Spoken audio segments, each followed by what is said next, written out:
ગઈકાલે જ્યારે મારું કોર્ટનું કામ પતાવી અને મારા ઘર તરફ મારી ખાનગી ફોર વ્હીલમાં જતો હતો ત્યારે પાયલ ચોકડી પાસે પોલીસનું ચેકિંગ ચાલુ હતું અને અહીંયા પહોંચતા પોલીસે ગાડી રોકાવેલ અને સામાન્ય પૂછપરછ કરેલ અને તે દરમિયાન ત્યાંના જે પીઆઈ છે એમડી મકવાણા ત્યાં હાજર હતા અને તે મારા ગાડીનો આગળના ભાગે જે એડવોકેટનું બોર્ડ મારતું જે જોઈ ગયેલા. તે બાબતે મને બોર્ડ બહાર કાઢવાનું કહેતા, જેથી બોર્ડ એને મારું કાઢી લીધેલું અને રસ્તા ઉપર ફેંકી લીધેલું. અને એ બાબતે મેં રજૂઆત કરતા તેઓએ મને જણાવેલ કે તમે આ એડવોકેટનું બોર્ડ રાખી ન શકો. ગઈકાલે ડિસ્ટ્રિક્ટ બાર એસોસિએશન દેવભૂમિ દ્વારકાના સેક્રેટરી સંજયભાઈ માતંગ પોતાની ફોર વ્હીલ કાર લઈ અને જઈ રહ્યા હતા ત્યારે પાયલ ચોકડી પાસે પોલીસ દ્વારા આ ગાડી રોકાવવામાં આવેલ. નિયમ મુજબ જે કંઈ ચેકિંગ કરવાનું હતું એ ચેકિંગ કર્યું.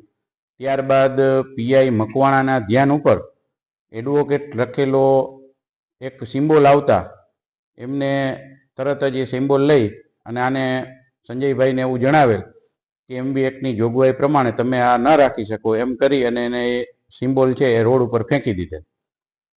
જે અંગેની તુરત જ જાણ મને સંજયભાઈ ફોન દ્વારા કરતા મેં પણ સદર પોલીસ ઇન્સ્પેક્ટરનો તાત્કાલિક સંપર્ક કરવા પ્રયત્ન કરેલ, પરંતુ તેઓએ ફોનમાં વાત કરવાની ના પાડેલ.